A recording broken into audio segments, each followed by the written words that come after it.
Welcome to Our Girl Relationships. We talk about the problems people face in their day to day lives. Let's start with the video. I'm so mad at my father in law. I despise him with every cell of my body and just want to ban him from my house and never see him again. If I could, I would like to stop him from ever visiting my house or meeting my kids. He used to just annoy me in the past, but this time he's really gone and done it. He's managed to make me blow my top and there's no going back. I just want to know if the people here agree with me that he's an a-hole or not. Since I have experienced all the things, I know it's completely possible for my opinions to be biased and that I was maybe overreacting, but I really doubt that's the case, so y'all should judge the incident that happened. My husband is the person who works, and I'm a housewife. I quit my job soon after I got married and had kids. I wanted to be a stay at home mom and raise my kids. When we were looking for a house to buy, my father in law told me that a house just went up for sale in his neighborhood and we should get it so we can all stay together. My husband was really excited about the idea, and I didn't mind at that time because it's a really good neighborhood. So we moved here, and I quit my job and decided to stay at home. That's when difficulties between me and my father in law started arising. He started taunting me and calling me a freeloader. Even after my husband talked to him, his behavior didn't change much. I was determined to not let him get on my nerves and just pretended to laugh it off every time. But a couple of weeks ago, when my father in law decided to throw a party, he invited the whole neighborhood. Even my husband and kids were there. I found out from my neighbors when they were getting ready to leave and saw me in the lawn watering the plants. They asked me why am I still there and why haven't I gone down to the party. I asked them which party and they told me that my father-in-law was throwing one. I was flustered to find it from them and made the excuse that I wasn't feeling well. When my husband came back with the kids, he asked me why I didn't go and I told him I wasn't invited. He said that's weird because the whole hood was there. Now, I was really pissed. This was him crossing lines by forcefully excluding me. I was determined to take revenge. I couldn't just sit tight and ignore his tactics anymore. Last weekend, I decided to throw my own party. It took a little convincing to get my husband to agree, but I finally did it. I made the guest list and invited everyone but my father-in-law to give him the taste of his own medicine. I didn't tell my husband about it, though. When people started coming and the party was in full swing, my husband came looking for me and asked me where Dad was. There was no point in lying to him since he's well aware of how I go about things, so I told him the truth and said that his dad always hated me and made sure I felt pathetic, so I had to retaliate this time and he should let me handle the situation my own way now because he had already tried talking to his dad and that got us nowhere. My husband did look a little pissed, but let the matter go since it was just a party and nothing major. Soon I was able to relax and just enjoy the day. It was perfect because the kids were busy playing with their friends and I could not worry and just relax. But soon we heard some sirens. The patrol car stopped near our house and my husband went out to ask the officers what was wrong. We saw my father-in-law getting out of one of the cars. I realized he was about to do something major and quickly went down the driveway to listen to what was happening. The officer was saying that they had received a complaint that this house party was giving out drugs to the guests and they are here to officially check things for themselves. I couldn't believe it. My father-in-law went to such lengths just to ruin my party. How could he be this petty? Didn't he realize that his own grandkids were here? Meanwhile, my husband was trying to talk to the officers, but to no avail, since they are legally required to check every case of drug suspicion. Since no one was allowed to leave the area, everyone stayed in the house or on the lawn while the officers checked the whole house. It was really troublesome not only for us, but also for our neighbors. All the while, I was glaring daggers at my father-in-law. I was so pissed that I could have gone violent right there if not for my kids and husband. It took the officers about 2 to 3 hours of searching to make sure that nothing was suspicious and marked the report as false suspicion. Once they were gone, we let everyone go home. My husband told me he'd call the cleaners the next day so I don't have to worry about the mess, and we should just go inside and try to relax since it was already getting late. Since that day, I haven't talked to my father in law or anyone else for that matter. I was completely humiliated in front of the whole neighborhood, and I didn't think I could even look at my father in law without blowing my top. I told my husband that this has gone far enough and that I don't want my kids or him to ever meet that man again, and if he refuses me, I'll take the kids and leave. I'm also planning to look into more houses. Now, is my reaction really over the top and am I making a big fuss out of nothing? Do you think I'm being an a-hole here?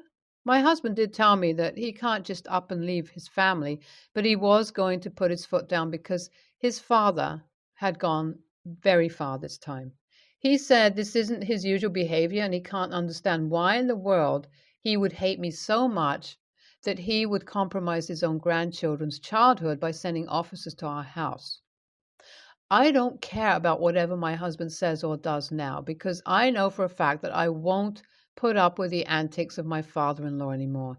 If he doesn't stop anymore, I am going to have to take extreme measures, steps that would definitely get me labeled as a bitch and an a hole.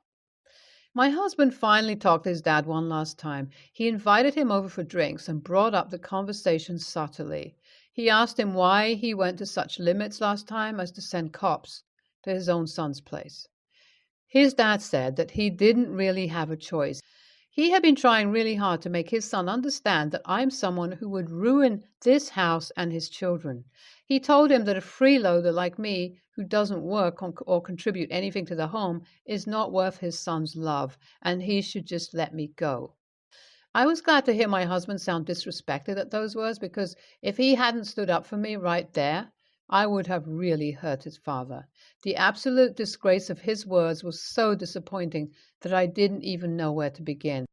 My husband told his father that he should stop talking as he had crossed the limit, and if he cannot bring himself to respect his wife, then we'd have no choice but to cut all ties with him. He told him that he loved me and that I'm a great mother to his children and a great wife, and if his father can't see it, then there's no need for him to visit us or stay in our lives. My father in law was shocked after hearing these words. He stared daggers at me before telling his son how disappointed he is in him and walking out of the house. That day, the mood was very sour, and neither me nor my husband said much of anything, except that we're going to have to stop all contact with father in law if he didn't apologize. I'm glad to finally have my husband's support. I think now I can finally stand my ground when I retaliate to the tactics of my father in law. And if things don't improve, we won't have any choice but to move away. I wrote about my father in law and how much he hates me in my original post. I even posted an update after that, and many of you were curious about how things were going after so many months have passed. Sadly, to update you guys, I can't say that much has changed with my father in law. After my husband's outburst, my father in law did stay quiet for a while and didn't talk to either of us much. He only came to visit his grandchildren and sometimes even took them out for snacks. But our relationship continued to be strained. The looks he gave me clearly told me that he still thinks of me as dirt on his soles. Things got so difficult that it was hard for us to stay in the same room. We couldn't stand each other even in public, and rumors, which had a lot of truth to them, were going around in the neighborhood. I had no choice but to ask my husband to consider moving to a different neighborhood. I don't want my kids to grow up in such a toxic environment. My husband agreed with me, and we finally moved last month. We got a fresh start here, and things are finally great. I was able to focus on raising my kids, and I didn't feel as much mentally exhausted as I used to. We threw a housewarming party 2 weeks ago and even ended up inviting a few of our friends from the old neighborhood. But we have cut all ties with my father in law. He is no longer allowed to meet us or our kids. We don't talk about him anymore and are focusing on living our lives. NTA, I don't think you're the a-hole here. It's completely fine for a married woman with kids to be a stay-at-home mom, and there was no room for your father-in-law to shame you for that choice. Raising kids is not an easy job, and if he can't understand the importance you have, then I say you should just leave him behind. NTA, I think your father in law is the real a hole here who has no right to call the cops on you just because he doesn't like you.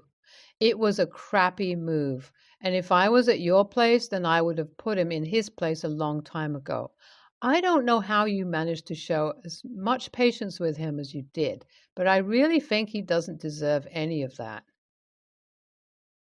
I'm 24-year-old male, have twins, 8 male and female, who I obviously had very young.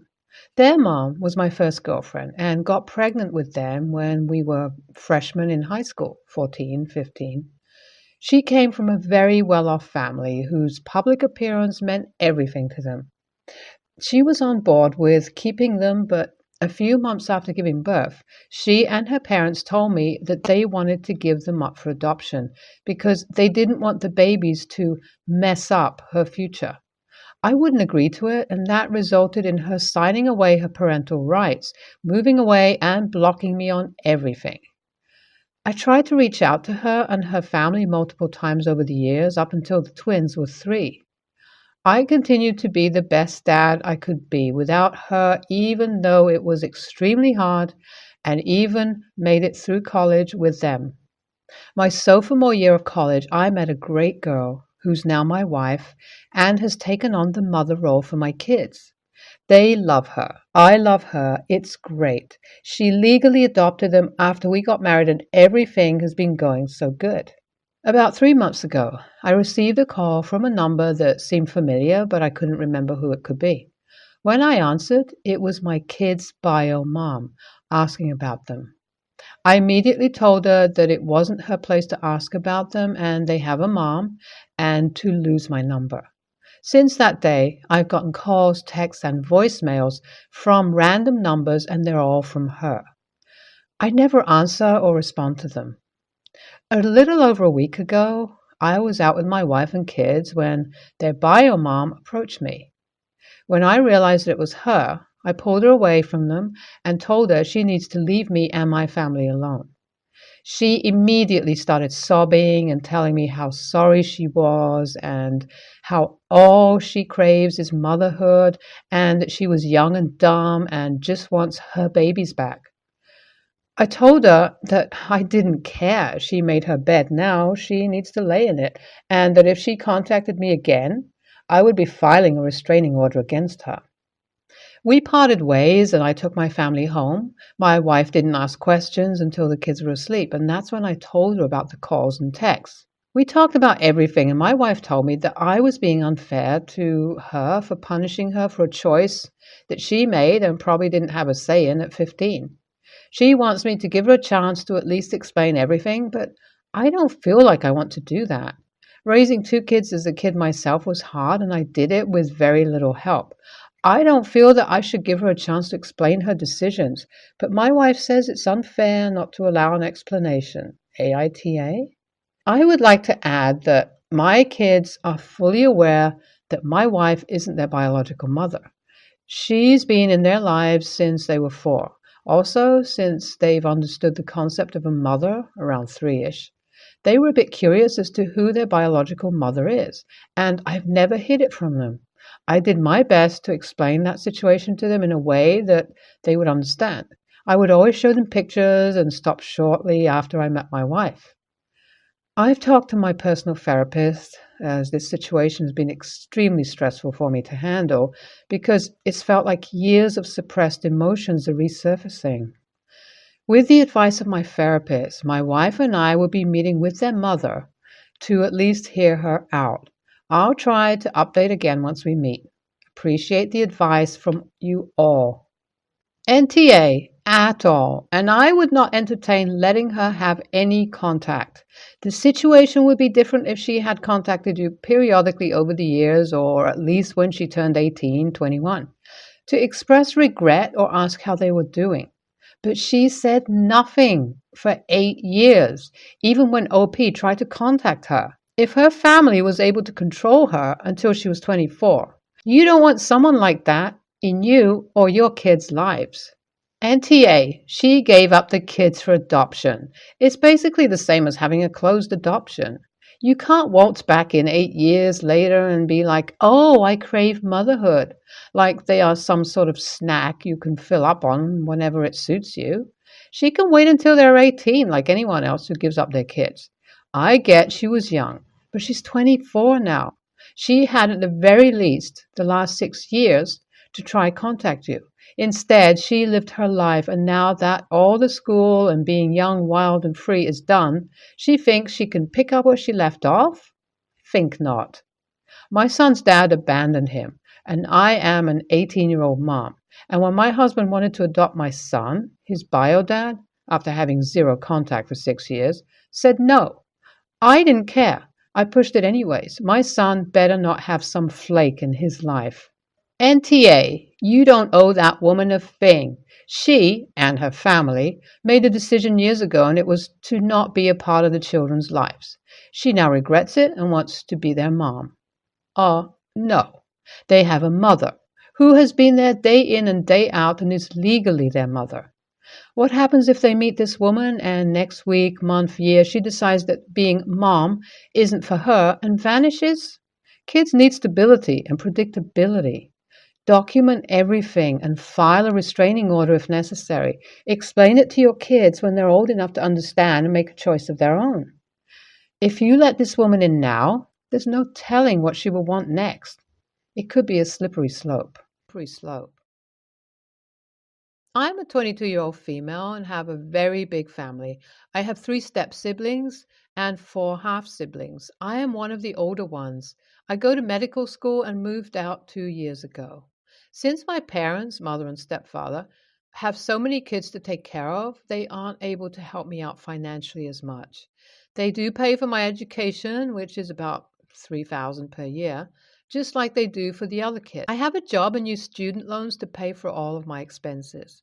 Due to COVID and other reasons, the kids that go to college, 4 of us in total, including me, have some delays. So next year, I still have to pass 3 classes. This isn't a lot, so I am planning on working extra shifts and maybe I'll go on a trip or something like that. The other kids in college have more classes to do next year, so they aren't able to do these things. I was planning on using the extra money that I am going to make due to working extra shifts for all of my expenses so that I don't need to use student loans anymore. When I told my parents about my plans for the upcoming school year, they suggested that I pay for my own education now since I am going to be working a lot more. I personally find this quite unfair since they're still paying for everybody else's. So just because I pass more classes than my siblings, I'm getting their financial help taken away? When I said this to them, they disagreed and said that I just need to set different priorities next year. I was quite upset, but decided to let it go since it's their money at the end of the day. So this summer, we were going on a family trip. My parents are paying for everything, but they asked the kids over 18 to pay half of the plane tickets, which is about 200 euros. I was totally fine with this, but now that my parents have decided to not financially support me anymore, I've decided to not come along. I wasn't very excited about this trip in the first place, but I still decided to go because I didn't want to disappoint my parents' siblings. But now that they've said that, just need to set different priorities next year, that's exactly what I am going to do. Those 200 euros can cover my books for the next semester. When I told them I wasn't coming anymore, they were furious because I was going to ruin our last family trip together, etc. My siblings are divided on the matter. So, AITA? NTA, you set your priorities like they asked. Stick with them. NTA, they want you to be more responsible with your money, so you are. You have decided to save that money and put it toward your semester. Makes sense to me.